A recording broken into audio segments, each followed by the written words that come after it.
আসসালামু আলাইকুম আরহামতুল্লাহি তাআলা বারাকাতু। আউযু বিল্লাহি মিনাশ শাইতানির রাজিম। বিসমিল্লাহির রহমানির রহিম। সকল প্রশংসা আল্লাহ রাব্বুল আলামিনের জন্য, যিনি নিখিল বিশ্বের প্রতিপালক, অনুগ্রহশীল, পরম করুণাময় এবং যিনি কিয়ামত দিবসের মালিক। দুরূদ ও সালাম বর্ষিত হোক আমাদের নবী হযরত মুহাম্মদ সাল্লাল্লাহু আলাইহি ওয়াসাল্লামের উপর, যিনি পৃথিবীতে রহমত স্বরূপ প্রেরিত হয়েছেন, এবং তার পরিবার পরিজন, সাথীবর্গ ও তাবেঈন তো আল্লাহর অনুগ্রহ বর্ষিত হোক। আজ আমরা এই ভিডিওতে আলোচনা করব আকাশ ও জমিনে মন্দ আত্মার বিচরণ। পাপী ব্যক্তি মৃত্যুবরণ করলে তার আত্মার কোন পরিস্থিতি হয় সে বিষয়ে আমরা আলোচনা করব ইনশাআল্লাহ। সাল্লাল্লাহু আলাইহি ওয়াসাল্লাম বর্ণনা করেছেন, তিনি বলেন, কাফির বান্দা বা অন্যায় পাপিষ্ঠ বান্দা যখন পৃথিবী ত্যাগ করে আখিরাতের দিকে অগ্রসর হয়, তখন আকাশ থেকে কালো চেহারা বিশিষ্ট কঠিন হৃদয়ের ফেরেশতাগণ অবতীর্ণ হয়, যাদের সঙ্গে আগুনের পোশাক রয়েছে। অতঃপর চোখের শেষ দৃষ্টি দূরত্বে বসে থাকে। শুধু মৃত্যুর ফেরেশতা এগিয়ে এসে তার মাথার পাশে বসে, বলে, হে খারাপ আত্মা, আল্লাহর অসন্তুষ্টি এবং গজবের দিকে বের হয়ে আসো।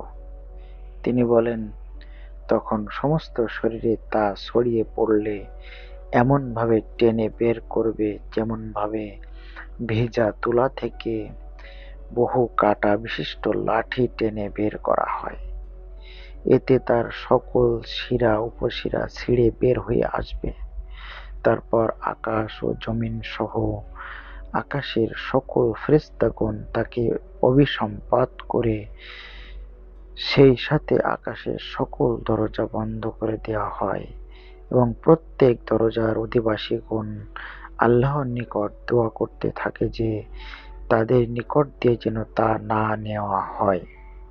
তারপর মৃত্যুর ফেরেশতা রূহটি হাতে নিয়ে এক মুহূর্ত রাখতে পারে না, বরং অপেক্ষমান ফেরেশতাগণ আংটায় রেখে দেয়, এবং তা থেকে মৃত জানোয়ারের দেহের দুর্গন্ধ বের হতে থাকে। অতঃপর তা নিয়ে উপরে উঠতে থাকে। যখন কোনো ফেরেশতার নিকট দিয়ে অতিবাহিত হয়, তখন তারা বলে, এই খারাপ আত্মাটি কার? তখন পৃথিবীতে সবচেয়ে খারাপ নামে ডাকা নাম ধরে তারা বলবে, এটি অমুকের ছেলে অমুক। যতক্ষণ না পৃথিবীর আকাশ পর্যন্ত যাবে, সেখানে পৌঁছে দরজা খুলে দেওয়ার জন্য বলা হবে, কিন্তু খোলা হবে না। তাদের জন্য আকাশের দরজা খোলা হবে না, এবং ততক্ষণ পর্যন্ত তারা জান্নাতে প্রবেশ করতে পারবে না যতক্ষণ না সূচের নাভি দিয়ে উট প্রবেশ করবে। তখন আল্লাহ তাআলা বলেন, তার জায়গা নিম্নভূমিতে উপস্থিত সিজ্জিনে লিখে দাও, কেননা আমি তাদেরকে অঙ্গীকার দিয়েছি যে তাদেরকে যেখান থেকে সৃষ্টি করেছি সেখানে ফিরিয়ে নেব, পুনরায় সেখান থেকে বের করব। মিনহা খলাকনাকুম ফিহা নুঈদুকুম ওয়া মিনহা নুখরিজুকুম তারাতান উখরা। তারপর আকাশ থেকে তার রূহকে ছুঁড়ে মারা হলে তার শরীরে এসে প্রবেশ করবে। অতঃপর তিনি বললেন, আর যে ব্যক্তি আল্লাহর সাথে অংশীদার করবে সে যেন আকাশ থেকে ছিটকে পড়ল। অতঃপর মৃতভোজী পাখি তাকে ছো মেরে নিয়ে গেল, অথবা বাতাস তাকে উড়িয়ে নিয়ে কোনো দূরবর্তী স্থানে নিক্ষেপ করল। তারপর শরীরে তার রূহ ফিরিয়ে দেওয়া হবে। তিনি বলেন, তখন সে তার নিকট থেকে ফিরে যাওয়া সাথীদের জুতার আওয়াজ শুনতে পাবে। অতঃপর তার নিকট গম্ভীর দুজন ফেরেশতা এসে ধমকাবে এবং তাকে বসিয়ে বলবে, তোমার রব কে? সে বলবে, হায় হায়, আমি জানি না। তারা বলবে, তোমার দিন কে? সে বলবে, হায় হায়, আমি জানি না। তারা বলবে, সেই লোকটি কে যাকে তোমাদের নিকট প্রেরণ করা হয়েছিল? তখন সে তার নাম স্মরণ করতে পারবে না। বলা হবে, তার নাম কি মুহাম্মদ? সে বলবে, হায় হায়, আমি জানি না, কিন্তু লোকজনকে এই নাম বলতে শুনেছি। তিনি বলেন, তাকে বলা হবে, তুমি জানোনি এবং যারা জেনেছে তাদের অনুসরণও করনি। তখন আকাশ থেকে একজন আহ্বানকারীর আহ্বান করে বলবেন, সে মিথ্যা বলেছে, সুতরাং তার জন্য জাহান্নামের বিছানা বিছিয়ে দাও এবং জাহান্নামের একটি দরজা খুলে দাও, যেন সেখান থেকে উত্তাপ ও প্রখর বাষ্প আসতে থাকে, এবং তার কবরকে এমন সংকীর্ণ করে দেওয়া হবে যে তার বুকের হাড়গুলো এক দিক থেকে অন্য দিকে চলে যাবে। তারপর বিশ্রী মুখ বিশিষ্ট, জীর্ণ কাপড় পরিহিত, দুর্গন্ধযুক্ত এক ব্যক্তি তার নিকট আসবে। অন্য বর্ণনায় তার বেশ ধরে বলবে, তুমি এমন একটি সুসংবাদ গ্রহণ করো যা তোমার অনিষ্ট করবে। আজ সেই দিন, যেদিনের অঙ্গীকার তোমাকে দেওয়া হয়েছিল। সে বলবে, তুমি কে? তোমাকে আল্লাহ এমন দুঃসংবাদ দিয়ে পাঠিয়েছেন। তোমার চেহারা তো সেই চেহারা যা অনিষ্ট বয়ে আনে। সে বলবে, আমি তোমার মন্দ আমল। আল্লাহর কসম, তুমি তার আনুগত্যের প্রতি ছিলে অত্যন্ত নিশ্চল এবং তার নাফরমানির প্রতি ছিলে চতুর। সুতরাং আল্লাহ তোমার মন্দের যথাযথ প্রতিদান দিয়েছেন।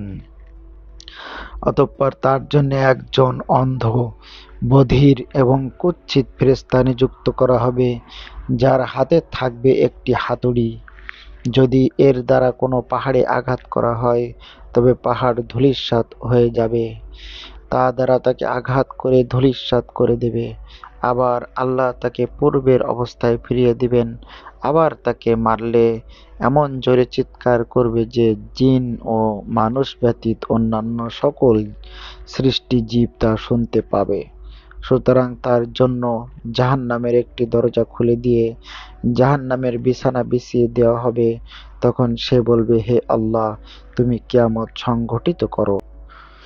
ভাই বোনেরা, এটিই ছিল আকাশ ও জমিনের আত্মার সবচেয়ে বড় বিচরণ বা ভ্রমণ। হায় বড় ফিতনা, কি হবে আমাদের অবস্থা? বরজাকের কোনো ঘরে আমরা অতি সত্বর পদার্পণ করব এবং সেখানে কি আমরা শাস্তিপ্রাপ্ত হব নাকি শান্তিপ্রাপ্ত হব? নিঃসন্দেহে বলা যায় যে প্রতিটি মুসলিম আল্লাহর শাস্তি থেকে রক্ষা এবং তার সন্তুষ্টি লাভ করার আশা আকাঙ্ক্ষা রাখে। কিন্তু মানুষ যদি নিজের হিসেব নিজেই করে, তবে তার বর্তমান অবস্থায় একটি চিত্র ফুটে উঠবে।